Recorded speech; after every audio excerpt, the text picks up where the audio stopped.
Bonjour à tous, moi c'est Aurélie, la voix derrière Rambobinette.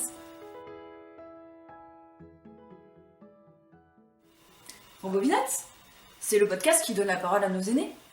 Ça fait 1 an que je parcours la France, avec mon micro, pour aller à la rencontre des plus de 70 ans. Et le moins qu'on puisse dire, c'est que j'ai récolté des souvenirs incroyables racontés par des personnes hors du commun. Par exemple, Léon, un ancien résistant qui s'est battu pour la liberté de la France. Jeannot et moi, mon meilleur copain, on est allé déposer la bombe dans un restaurant à Saint-Raphaël où se trouvaient 195 chemises noires qui faisaient un repas. Et aussi Héloïse, gardienne d'un savoir-faire ancestral réunionnais, j'ai nommé le tissage du Vacois.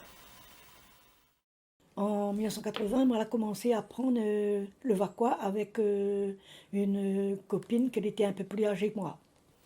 Et enfin, David, qui a grandi sourd, muet et juif pendant la Seconde Guerre mondiale. En tout, Rambobinette, c'est déjà 2 saisons et 18 épisodes à écouter sur vos plateformes d'écoute préférées. On me demande souvent pourquoi je l'ai créé. Eh bien, c'est simple. Au début, je voulais juste récolter des souvenirs avant qu'ils ne se perdent. Le plus beau souvenir, c'était mes enfants. C'est la prunelle de mes yeux. J'ai pas plus beau que mes enfants. Et je voulais que ceux qui ont vécu l'histoire puissent la raconter. Donc papa a été mis en prison pour une nuit. On a eu très très peur parce que si dans la nuit il y avait eu un officier allemand ou même un Allemand de tué, le lendemain il y avait 50 otages qui étaient fusillés. Je voulais aussi partager des émotions, et des émotions, on en a eu. Il y a tout ça dans Rambobinette, et bien plus, car l'objectif est aussi de redonner la parole aux personnes âgées, une génération silencieuse qu'on n'entend plus, alors qu'ils ont beaucoup à nous apporter. Pourtant, réfléchissez. À la télé, à la radio, sur les réseaux sociaux, est-ce qu'on entend vraiment les vieux ? Qu'est-ce que ça veut dire? C'est toi qui me donne un nom, qui me dit que tu es vieille. Non, mais je veux dire autrement qu'en parlant de solitude, d'EHPAD, de maladie.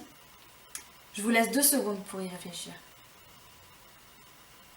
Alors, la réponse est non, n'est-ce pas? C'est là que Rambobinette devient important et c'est ce qui me motive à continuer. Je veux donner la parole à ceux qui ne l'ont plus. Et pour ça, j'ai besoin de votre aide. Jusque-là, j'ai financé le projet moi-même avec 100% de travail bénévole. Aujourd'hui, je fais appel à vous pour financer une saison 3 avec toujours autant de profils originaux, issus des 4 coins de la France, voire même d'un pays francophone. En contrepartie, je vous ai préparé des petites surprises. Vous pourrez par exemple devenir la voix du podcast le temps d'une conclusion. Tout ça est expliqué sur ma page Ulule et le lien est en description.